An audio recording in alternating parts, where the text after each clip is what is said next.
Okay, welcome back. So let's just jump right into the Yuan dynasty. So the Yuan dynasty is actually the Mongol dynasty. The Mongols are this amazing phenomenon. It's the largest land empire in world history. A guy by the name of Genghis Khan started out uh, utterly bereft without a father, and he gathered together a group of people around himself who were essentially just horse raiders, and slowly accrued an army that was able to amass an empire that went all the way from the Sea of China in the east to the Caucasus Mountains and the Ural Mountains in the west, all the way to basically Poland. That's really a remarkable feat. This empire then divided up amongst his sons and his grandsons. And one of those grandsons was Kublai Khan. And Kublai Khan became a ruler over China and moved his capital to China. But he was Mongolian. So we call this the Yuan dynasty. This is a dynasty that ethnic Han Chinese actually don't feel too good about, and you can understand why, because it was a invasion. It was an occupying force. But it's during this time that not only do all these northern territories come into come under the umbrella of China, so this is Mongolia here and Manchuria and all these northern territories, but it was also the first period that Tibet comes under the control of China. And Tibet, with its Tibetan Buddhism, will then influence a great deal of Chinese thought. The other thing that's really interesting about the Mongols is that the Mongols really had a belief in religious pluralism. Kublai Khan is famous because he actually sent a letter to the Pope and asked for representatives of the Catholic Church to come and teach. He believed he was the blue ruler of the world, and so he wanted representatives from the whole world in his kingdom and in his empire. And so this is how Marco Polo ends up going to China. He and his uncle and his father make this journey to China. He also expanded trade and the arts. If we get to Persian art, we'll see that a lot of Persian manuscripts are, in fact, based on Chinese scholastic painting, that they exported this. And you can see this by the map. This is the Black Sea. This is Poland over here. And this is, of course, the Sea of China and the Sea of Japan.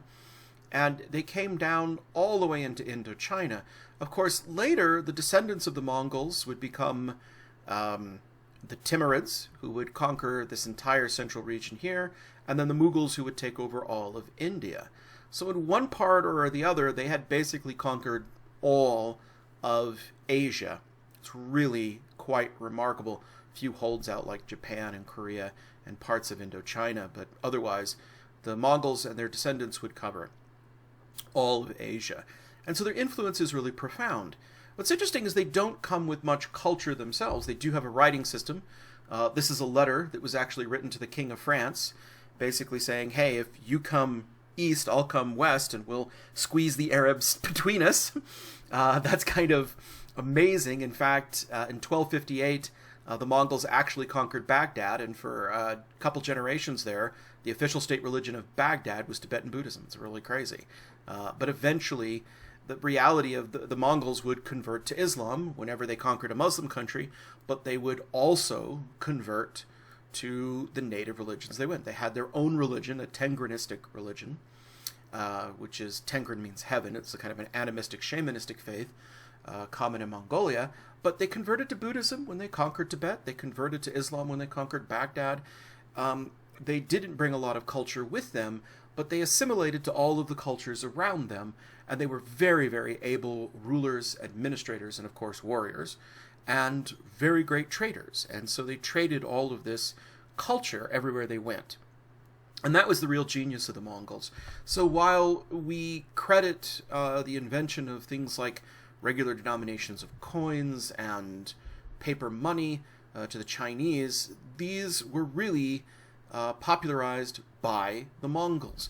When we think of something like the Forbidden City, that's just like classic Chinese culture, the Forbidden City, but the Forbidden City is actually a Ming Dynasty palace that's built on top of what would have been the Yuan Dynasty palace, the Mongol palace, and that palace that we see today preserves much of the character of what would have been the Yuan Dynasty.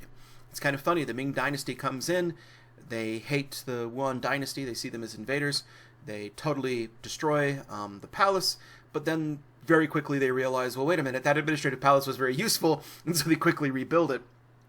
And they rebuild it largely in the same style that the Yuan Dynasty made it.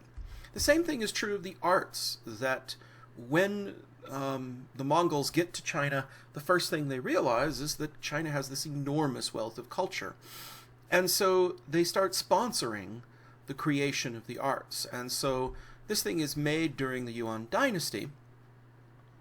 And this one is this is a painting by Qian Xuan. And Qian Xuan is painting a very famous poet named Wang Shiji, who's watching geese.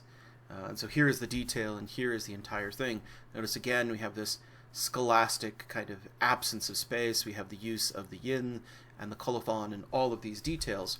But what's really remarkable about this is that it's largely Chinese in derivation. Here's another example. This is these twin pines.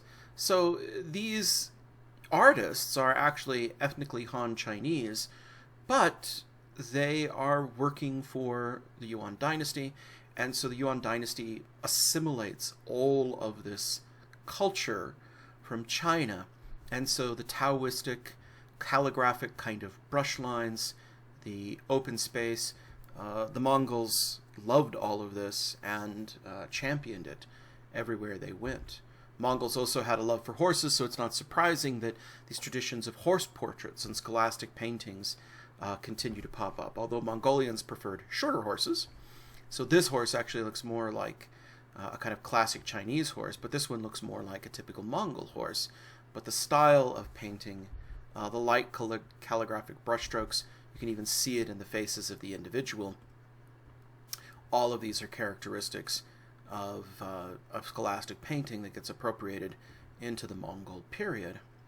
But it's not just painting, it's also sculpture, and here is where the Mongols make a really great contribution to Chinese art. The Mongols conquered Tibet, and Tibet had a completely different kind of Buddhism, a Buddhism known as Vajrayana Buddhism. So Mahayana is the greater vehicle. Vajrayana means diamond or lightning vehicle, and was considered to be the fastest way to enlightenment, but it's very arduous, it's very disciplined. That's why it's created from monks.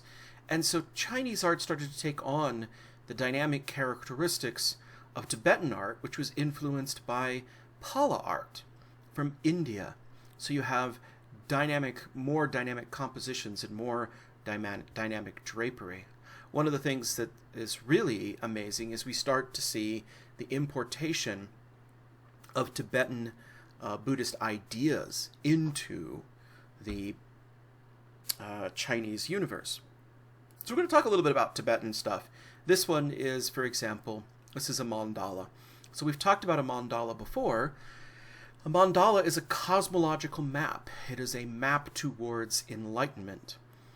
This thing is a silk tapestry, but you can see that it's divided into 4 sections, and each section has a different shape, a characteristic shape, and a different landscape representing a different mountain. And then at the center, we have Mount Meru. Mount Meru being this mythical mountain at the center of all creation, this kind of axis mundi, which represents one of these pure lands, and this path towards enlightenment. But the orientation of this is more or less like a stupa. This is a Yamantaka mandala, and in this case, you can see that it has a circle like a stupa and gates on all 4 sides. So this is like the plan of a stupa. So the stupa has been appropriated to be this mandala. This mandala is amazing because it shows a whole collection of figures that we call Dharma protectors, or these terrifying figures out of Tibetan kind of belief that are there to help guide you. We also see down here in the corner some donor portraits. And in this case, these donor portraits show Tibetan monks. And so these are obviously Tibetan monks with their very characteristic high headdresses. But over in the other corner, over here, we have two royal patrons. And these guys are clearly Mongols. They are not dressed like ethnic Han Chinese. Their headdresses, their hairstyles, and their clothing indicate that they are Mongols. And so what we have are Mongols adapting to Tibetan religion and then commissioning these beautiful objects to spread this belief into China. So let's talk a little bit about Tibet. The history of Tibet is complicated. Tibet was its own independent nation, and it wasn't conquered and brought into the umbrella of China until the Yuan dynasty conquered it under the Mongols. It developed its own unique form of Buddhism and had more or less independence. And it was ruled first by kings, but later by lamas. We'll talk more about what lamas are. During the Ming dynasty, it was lost and reasserted its independence. But then during the Qing dynasty, which is the Manchu dynasty, the Manchurian dynasty, it came back under the control of China. Then it briefly had independence again because in the 18th and 19th century, what was known as the Century of Humiliation, China had a massive decline relative to European powers, and Tibet again became free. And it was free during the time of the Chinese Republic in 1912. But in 1950, after China had resolved its own civil war between the nationalists of Chiang Kai-shek and the communists of Mao Zedong, the communists then turned and invaded Tibet in 1950. So this is a complicated political history. So for many, many centuries, Tibet has been part of China. And so the Chinese see this as a natural possession of theirs that belongs to them. However, the Tibetans have different feelings. And the Tibetans feel like, well, we were independent before you conquered us under the Mongols, and we were independent again, and we've had independence several times, and we would prefer to be independent. The Dalai Lama, Tenzin Gyatso, is currently in exile. In 1950, he went into exile, lives in northern India today, but is still regarded by many Tibetans as the legitimate ruler, and another Dalai Lama has been set up by the communist government of China. So whenever you hear people talking about free Tibet, that's what they're talking about. Tibet was a kind of theocratic society.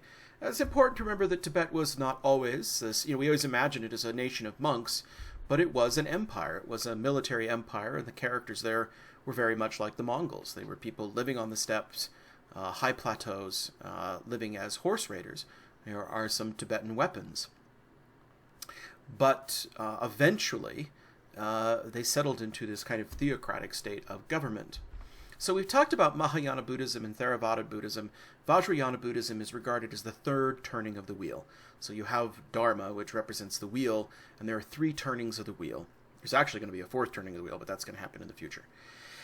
And the third turning of the wheel is regarded as this unique kind of Buddhism that develops in Tibet. It is very strongly influenced by the two previous strains of Buddhism, and it has a lot in common with them. Like Theravada Buddhism, it has an emphasis on ritual and meditation and practice, but as in Mahayana Buddhism, it also has a lot of mystical practices, belief in pure lands, and etc.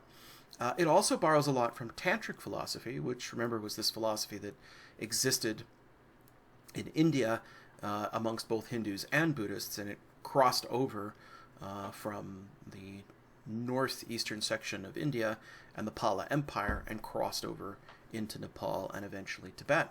The capital of the capital of Tibet is Lhasa, And Lhasa, the most impressive monument of Lhasa, is the Potala Palace. This is the Potala Palace. This is the residence of the Dalai Lama. So what is a lama? A lama is a spiritual leader or a guide. We could consider these analogous to gurus or to teachers.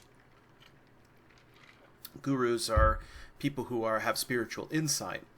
Now, the Dalai Lama is the lama over all the lamas, so to speak, although it's a bit more complicated than that. And Dalai actually literally means ocean.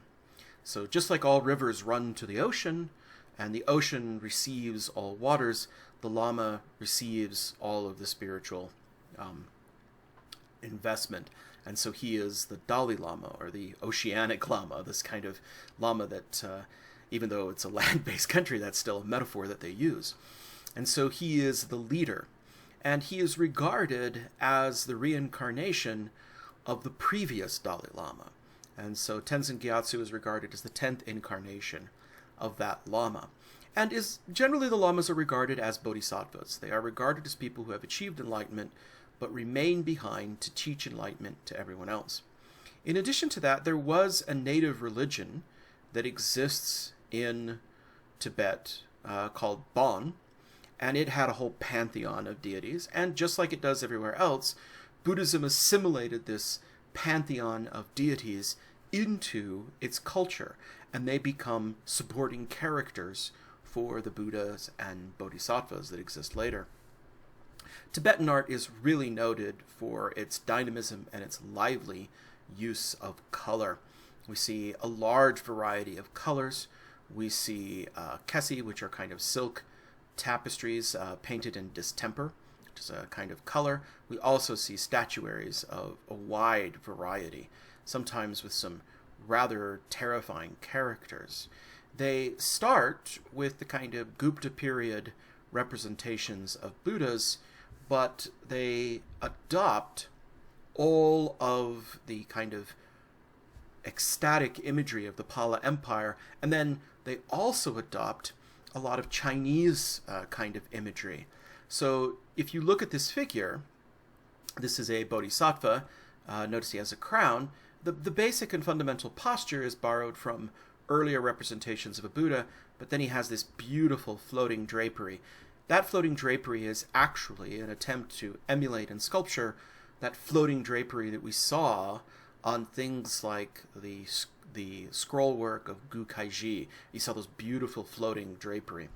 And so Tibetan art is a lot like Indian art and Pala art in many ways. It's a lot like Chinese art. It's a lot like Gupta art. It kind of combines all of these and fuses them together. There are going to be several objects that you're going to notice that are kind of important to recognize, and the most important is right here, held against the chest. This is the Vajra. So this is a strange thing. It looks like an hourglass kind of shape, but it actually represents lightning or diamond. It's kind of interesting. So it's like a thunderbolt, and it becomes this emblem of enlightenment. And there are actual vajras, tools like this, that are used in Tibetan practice to this day. There's a whole variety of these tools. He's holding a bell in the other hand, so you'll see bells, chalices, ritual implements, and you'll often see these characters holding these ritual implements. When we look at some of these kesi, some of these silk or painted silk tapestries, again, you just have to love the absolute beauty of them. This is a very common scene. This is the 8 bodhisattvas. So the 8 bodhisattvas, there's a whole list of historical bodhisattvas that are here with this particular Buddha. And again, remember, this is not necessarily the historical Buddha. In fact, it's most often not the historical Buddha. And here you see that they are painted in a lively set of colors. Just like in Hindu art, the colors indicate things about their iconography that indicate that they are sacred beings. But I think some of the most favorite representations are going to be these Dharma protectors. So this is a wonderful image, and this is a character known as Yama. And this individual over here, with his terrifying flashing eyes and sword, is another Dharma protector. This one, I think I have to look at my notes to read this. Chanda Maharashana, and Yama. Now, these are terrifying, violent figures, and this one I love because he's wreathed in flames.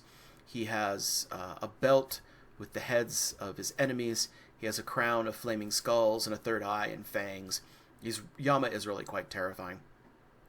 And people ask, what the heck is this? Why do you have this terrifying monster as a representation in an object that is supposed to help you achieve enlightenment?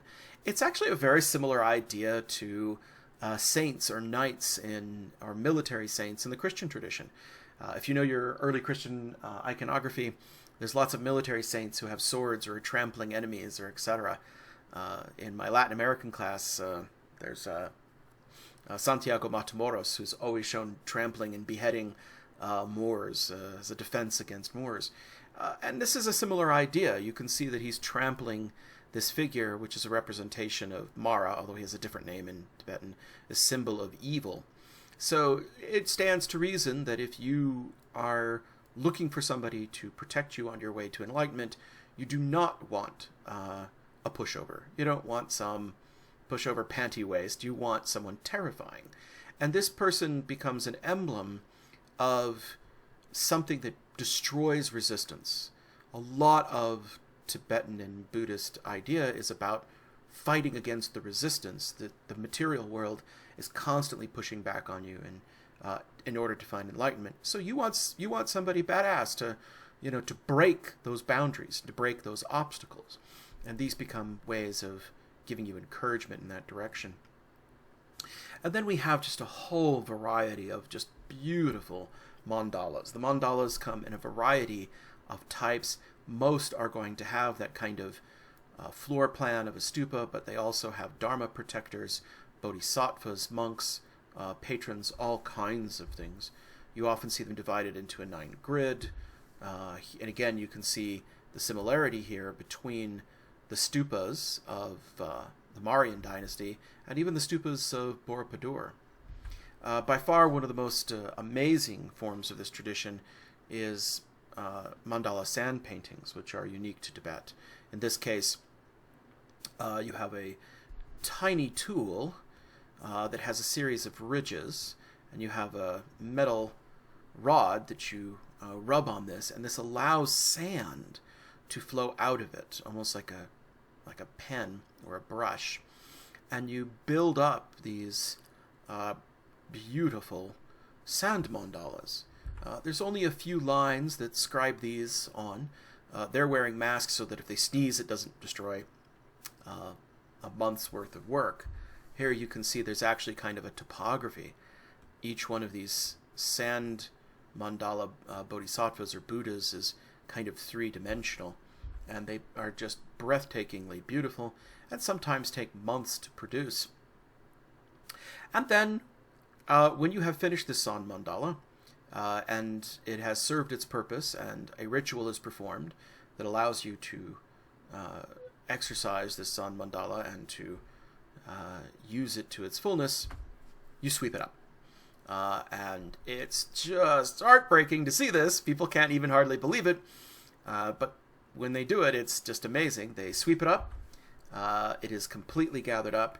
And usually the sand is put into a bowl and it's poured out into a body of water, or sometimes it's taken up to a mountain and spread on the wind. It's very Buddhist, this idea that everything returns to nature and is lost. Everything is fleeting and temporary. They also do this with butter statues. They make statues out of butter, and then the butter, they're very elaborate. You should go look them up. And then they melt. But it's very much this re-emphasis of this life, that idea that life is fleeting, that life is fundamentally an illusion, and that the real thing is to achieve enlightenment and get past this. Remember that in Buddhist thinking, Tibetan Buddhist thinking, you have the mind, which is this interaction with the world, the subtle mind, which is the mind interacting with itself, and then you have the very subtle mind, which is the only true thought that may exist. And only the very subtle mind may be real. They wouldn't even commit to that being real. Everything else has a dependent origination. It's an intersection between two things. It's a skanda, it's a heap You pile a bunch of pebbles together and you think it's a real thing, but you can scatter the pebbles in the skanda, the heaps are gone. And so this is an elegant metaphor for their philosophy. Now, it just makes people cringe to see this happen. This was not something that was seen much outside of Tibet until the 20th century, to be honest. A lot of Tibetan monks fled and went into exile after the People's Republic of China conquered Tibet in 1950. And so a lot of them wound up in the United States, in the Pacific Northwest and in the West. There's a lot of Tibetan monks in Denver area. There's a lot of Tibetan monks in the Seattle area. And Tibetan monks are evangelical. They believe that you should spread the truth of Buddhism. And so they are actively proselyting to people. And so now you do see these quite often as proselyting tools. Tibetan monks will create one of these. They created one in the Freer and Sackler Gallery when I was there in the 90s. They created one in a mall in, was it King of Prussia? I can't remember. But they did one back east, and some little 4-year-old got in there and stomped on it, and people were freaking out. And the Tibetan monks just very nicely came and took them off, swept away the parts that were damaged, started over. It's a great kind of lesson where everybody said, well, maybe these Buddhists know something. They don't get upset over things like that. That would make me freak. So you do see a bit of them now. All right, let's get to the Ming Dynasty. So the Yuan Dynasty was this period of incredible wealth and prosperity, and we do see a change in Chinese culture after the Yuan Dynasty. Chinese culture was a very dynamic, cosmopolitan culture prior to being conquered by the Yuan, but once being conquered by the Mongols, it more or less turns inward and really emphasizes this return to the native Han rule and stability and a return to tradition. And so we're going to see this flourishing of arts. And this is where hanging scrolls become actually more important. This is Lofty Mount Lu by Shen Zhu, and this is such a marvelous piece, because as you look closer to this landscape, you realize it's not just a landscape, that there is a path that goes through the mountain. You move from, you have a little individual, a poet, who is traveling through to destinations, to little buildings along path. And it becomes a symbol of personal enlightenment. As you go higher, you can see it ultimately gets to the top of the mountain. So this is not something that is just meant to be seen as pretty or a viewing. It actually has a purpose. You are to go through the landscape the same way that the individual here would go through the landscape. You are to walk and cross the bridges and the valleys. You are supposed to contemplate it. And then throughout this, there are auspicious symbols of enlightenment or blessings. Symbols like deer or particular trees, which are meant to represent prosperity or other things. And so it's kind of like a Where's Waldo hunt, but it's a Where's Waldo hunt of personal enlightenment and satisfaction. A really wonderful piece. But we also have pieces like Wu Boli's Dragon Pine. It's just a masterpiece where you have incredible organic line following this tree. You can't even really appreciate it except in, the details. Wu Boli is one of the undisputed masters of this era. And we generally kind of regard the Ming period as a kind of high point. We see this in portraitures of the emperors and also in portraitures of individuals, that they're very controlled, they're very staid. I don't know why that pen line won't disappear. Fudge. If I draw, oh, okay, well, let's draw a new pen line. Huh. Alright, that's just kind of weird. But I love how in these portraits, again, figures are represented, particularly emperors, rulers, elites, almost like those mountains. So if we go back to those views of mountains, you can see that it has a solidity, it has a power to it. And the humans are conceived in almost the exact same way, as immovable, as implacable. Well, let's get to the Forbidden City. So the Forbidden City is the administrative capital since the Ming Dynasty.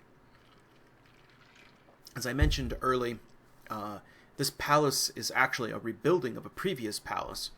There was the city of Dadu, which is where Beijing stands today, was the capital city of the Yuan dynasty. But in opposition to the Yuan dynasty, they tore that palace down, but within a generation they realized palaces had become very useful administrative sites, and a lot of Mongol ideas of jurisprudence and law and organization transferred over to the new Ming dynasty. You do have to understand that that's a controversial thought if you're Chinese. One of the Mongol capitals was actually uncovered back in the 70s, and the Chinese were just going to completely bulldoze it because they don't see this as native Chinese. They see this as an occupying force, and they have no desire to preserve it. So Western archaeologists had to basically beg for a shot at just a 60-day chance at preserving the city, and they said, okay, fine, go do that. But then it was done. They bulldozed it.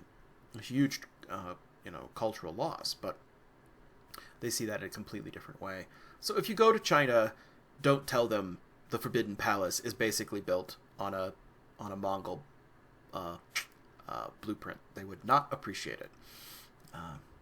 But you can see that it's a series of pavilions, and the pavilions are all axially aligned. As you enter it, there is a single causeway that is the place where the emperor would go. There's a kind of dragon path there. We'll show it in a bit. The architecture is really the high point of the kind of styles of architecture that we've seen since the Han Dynasty. You have brackets, the raised eaves, the hipped roofs, beautiful sculpture. Here you can see that you start from one gate, and it's a series of courts, and only the most elite individuals or the imperial family gets to the inner courts. Usually foreigners were kind of blocked at this point, and only native Chinese could travel into the inner court. And so you have this progressive series of courts that basically hold the emperor as almost godlike and sacred. At the center of this is the Hall of Middle Harmony. This is the main public hall where the emperor would take audience, and it has a carriageway. This is where his palanquin, his litter, would be raised into it. And you can see this palace is just incredibly decorated. Now, most of what you're seeing here is actually from the Qing period, the Manchu period. This, again, wooden architecture has to be rebuilt over time, but it's very evocative of what the Ming Dynasty period stuff would have been. And of course, then you have a lot of dragon imagery.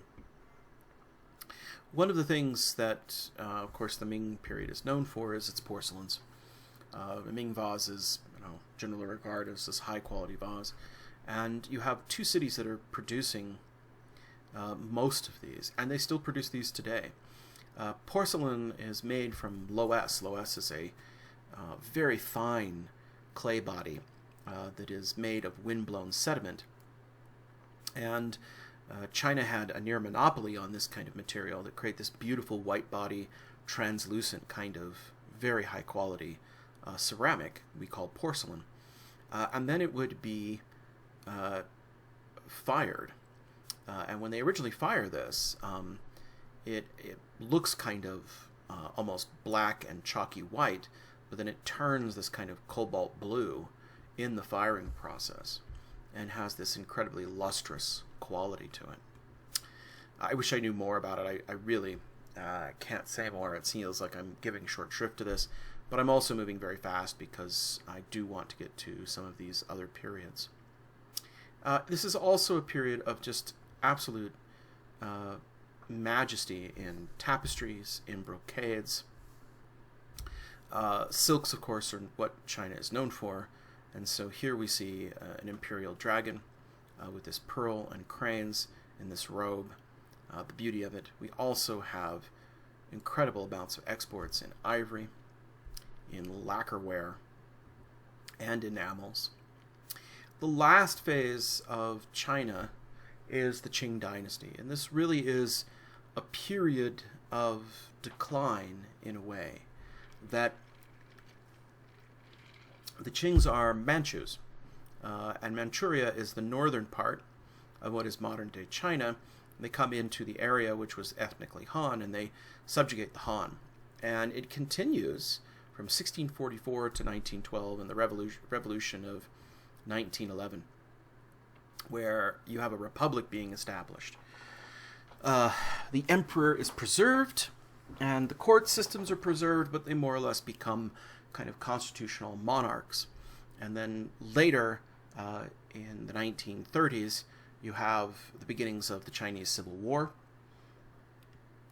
And then eventually that leads to the war between the nationalists and the communists, with the communists winning in 1949. And then you have the conquest of Tibet, and it's been under communist rule ever since. So that was the end of the imperial period. So the imperial period kind of hung out until basically the 1940s was the last vestige of the imperial period. And so this represents a period of growing Western influence. 1644 is, by that time, there were Western ships in all of these ports. But the Qing dynasty also reincorporated Tibet and Mongolia into its control as well. The arts are still going to be strangely typified by the ethnic Han. There is, again, a love of this scholastic painting, and so we're going to see some interesting characters. One of the more interesting is going to be Bada Shanran. Bada Shanran is a Ming prince. He was actually a prince in the Ming dynasty, and when the Qing dynasty, the Manchu, comes to power, he's more or less pushed out, and he becomes a Buddhist monk, and he spends the rest of his life painting pictures of nature. And these pictures of nature are always kind of interpreted in kind of a political way, that they harken back to this very quick, brush-like style. So much have been made of his angry ducks. His ducks always have flashing white eyes, and that was interpreted as anger, that, that the Ming dynasty had passed and that the Chinese culture had been handed off to the Manchus. But I think more it's a symbol of kind of expressive and traditional ideas. We have figures of birds in isolation, these close-up shots that we had seen ever since the classic period. Really beautiful stuff. But we also see increasing Western influence. By the time we get to the 18th century, we are seeing a particular fascination with more naturalistic representation. And I love this painting here, this hanging scroll, because we have a guard, and his body is represented very flatly, with very little modeling. But you can clearly see the influence of Western ideas of modeling on the figure's face. And so China, which had become increasingly isolated since the Ming dynasty, ultimately couldn't keep it out forever. Unfortunately, I'm going to have to stop our discussion on China there and pick up with Korea and Japan. So let's pause there, and I'll come back and start talking about Korea and Japan.